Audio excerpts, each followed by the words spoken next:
I am a huge proponent of including religious details in my Greyhawk campaign, and I wanted to talk about how you can do that today on Greyhawk Grognard.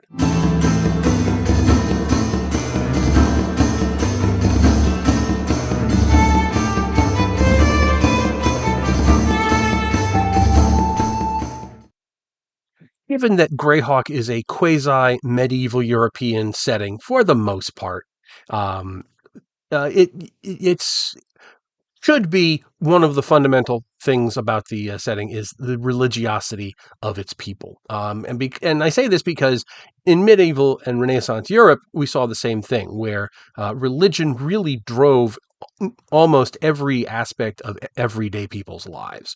There were religious holidays all over the place. The monastic communities were an enormous presence, and they wielded enormous power, and they were bound by very strict religious rules. The great cathedrals, obviously, were not just focuses of worship, but they were also focuses of religious power, and religious power translates into temporal power. They were also major economic hubs, not only once they were completed, but also as they were being built. You could have a generation of stonemasons working on this ginormous building, and all of the attendant people that are needed to support that effort around them. So there's a lot of economic activity woven into this as well. But what I'm thinking of here is how to weave in the religious life of the individuals into the everyday life of the campaign. Now, the obvious way to do this is if there are clerics, but I'm not even talking about clerics. And I have my Greyhawk's clerics guide here to go through some of the interesting little things that you can throw in there. But it's important to realize that this is not just for cleric and paladin characters. This is for everybody in the campaign, PC and NPC alike.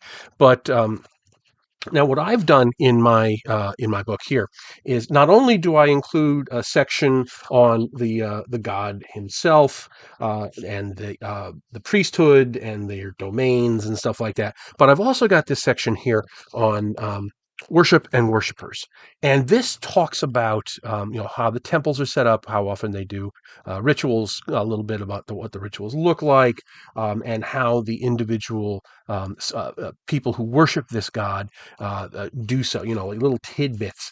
So, for example, we have Delib, who is the scholar, right? The god of education and so forth.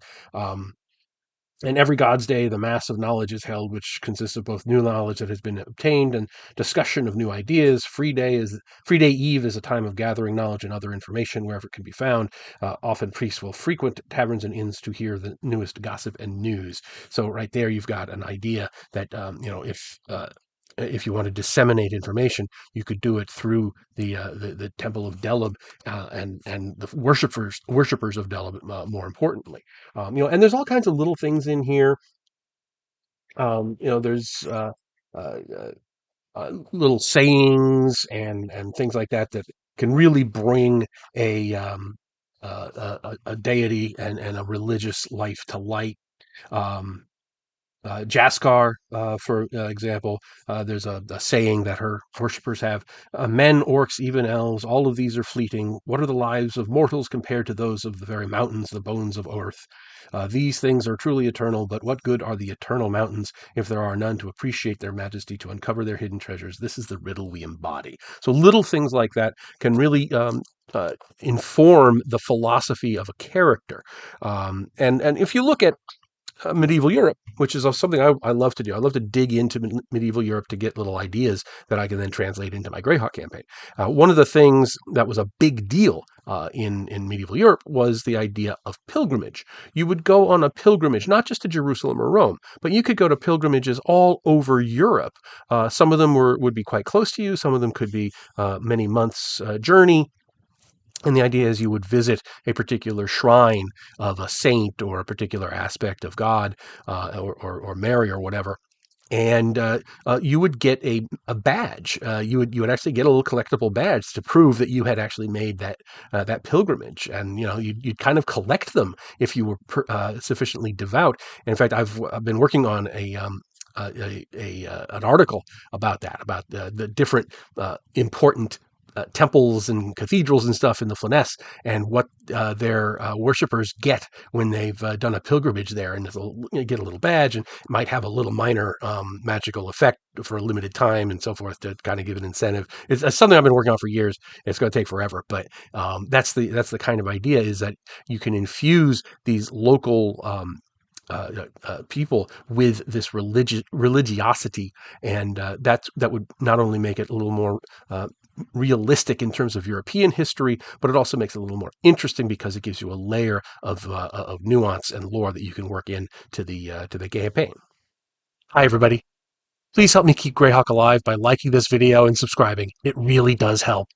You can also become a member of the channel or support me on Patreon and get early access to my videos, exclusive content, free or at-cost copies of my Greyheim Adventures modules, and more. Thanks, and now back to the show. Now, one of the most telling and informative passages in the guide to the world of Greyhawk that deals with the gods is right here on the first page. In fact, it's the very first paragraph of this section. And let me read it out to you, because I think it gets skipped over a lot of times. The people of Earth worship many gods. Only deities of the central Flness are detailed here, and of those, only the lesser gods in most cases have been detailed. In general, the greater gods are too far removed from the world to have much to do with humanity, and while they are worshipped, few people hold them as patrons.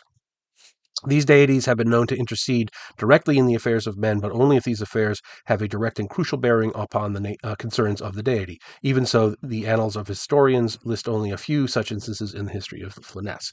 So I think there you have a couple of interesting ideas that you can tease out into something that could really be useful in your campaign.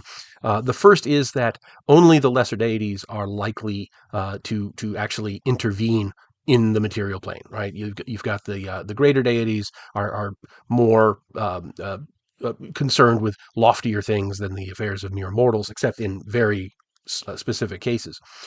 So this gives us the lesser deities, and there's a lot of lesser deities. You know, these are the fun ones: the Saint Cuthberts, Ayus, that kind of thing.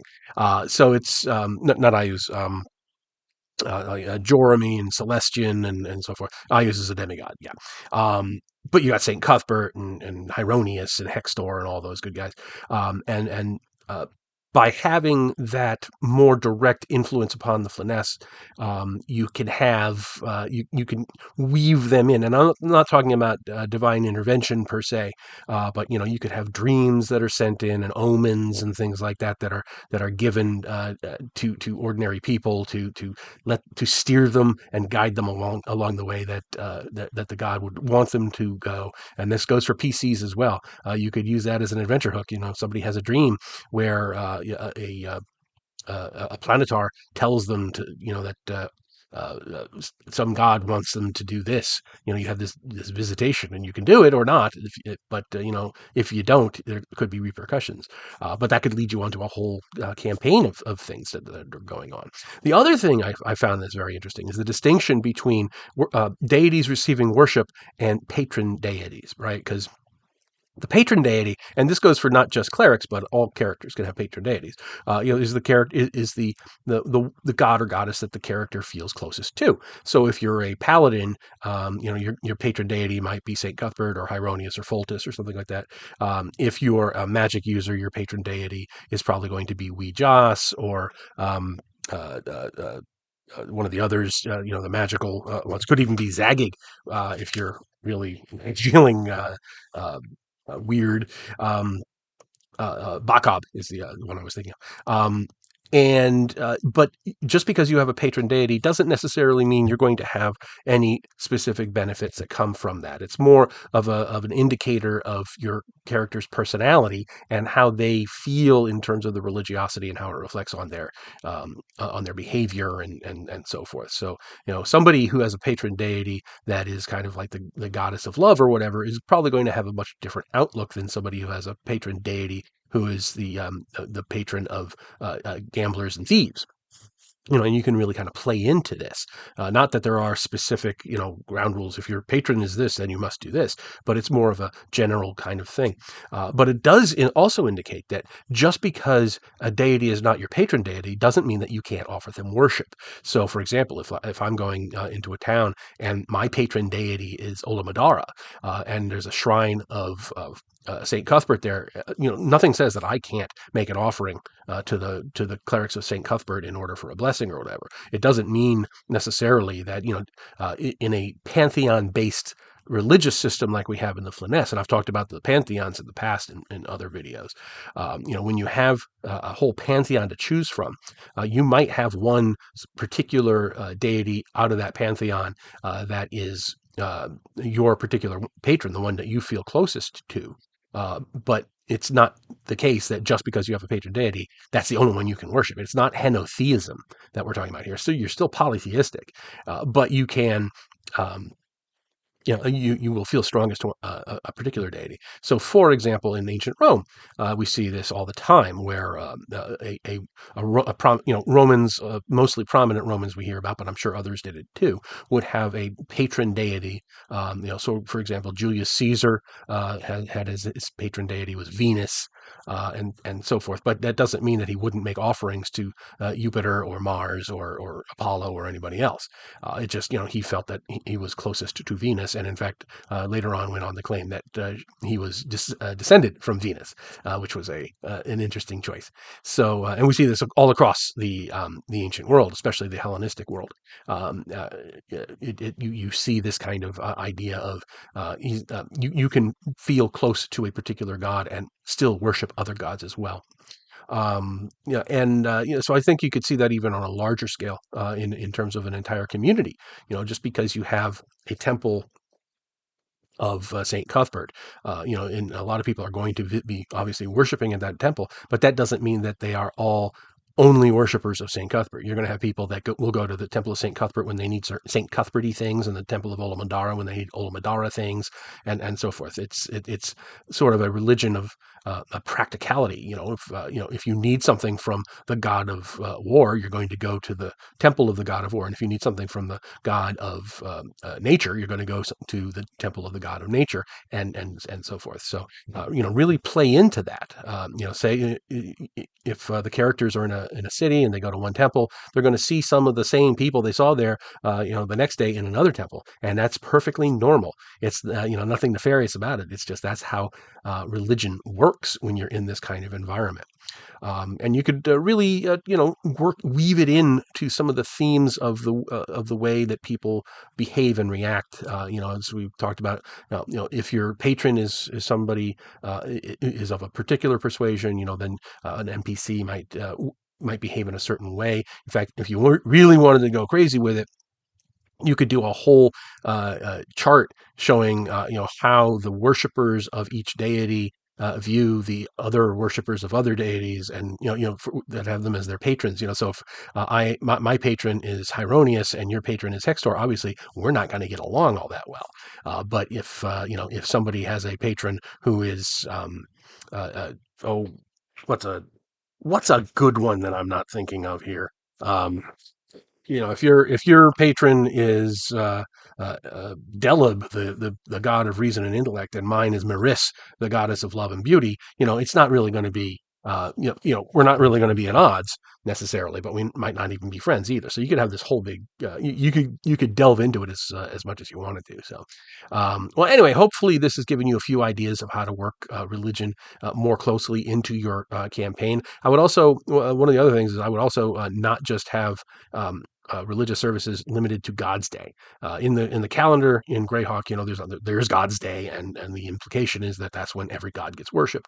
But we know from the deities and demigods that different gods are going to get worshipped on different days. It could relate to the phases of one or the other or both moons. It could be something that is maybe comes in an irregular cycle.